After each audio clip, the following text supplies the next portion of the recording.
বয়স্ক হয়ে গেছেন, এই জন্য ওনার আর কোনো কিছু না বলে ওনার জন্য কিছু হোক, সমাজে আবার সেটাও করুক একজন, পাশাপাশি ওনার কেউ সহযোগিতা করুক, এটাও আমি চাই আর কি। রাইট, মানে সন্তানের দোষ কেন মা বহন করবে? আসিয়া ঘটনার পরে হিটু শেখের বাড়িতেই স্থানীয় এলাকাবাসীর উদ্যোগ মসজিদ মাদ্রাসা নির্মাণ করা।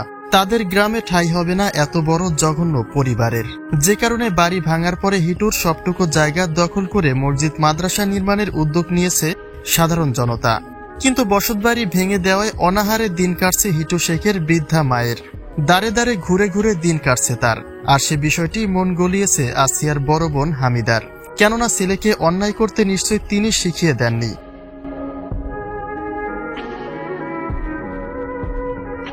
ছেলের অপরাধের শাস্তি পাচ্ছেন হিটু শেখের নিরুপায় মা।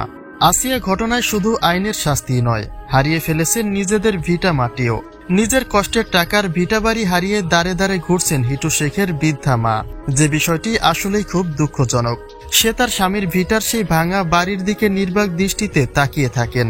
মুহূর্তের মাঝে কি থেকে কি হয়ে গেল তার পরিবারে।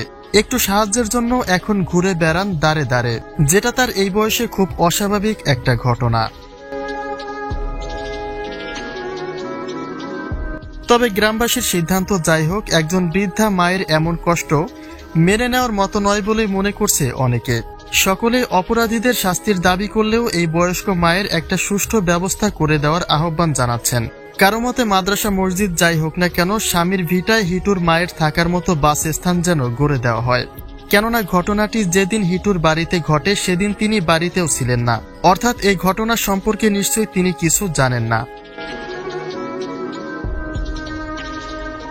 আসিয়ার বড় বোন হামিদা যখন হিটুর বাড়ির পুত্রবধূ ছিলেন, তখনও হিটুর মায়ের ভাগ্য হয়নি তার কষ্টের টাকার তোলা ইটের ঘরে থাকার। তিনি থাকতেন পাশের একটা ছাপড়ি ঘরে, কিন্তু সেটাও ভেঙে দিয়েছে স্থানীয় জনতা, যে কারণে হিটুর মা এখন দাঁড়ে দাঁড়ে ভব ঘুরে।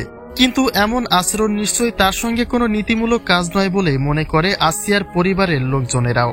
তাই তাদেরও ক্ষোভ নেই এই বয়স্ক মানুষটার প্রতি। তাদের দাবি অপরাধীদের সর্বোচ্চ শাস্তি হোক।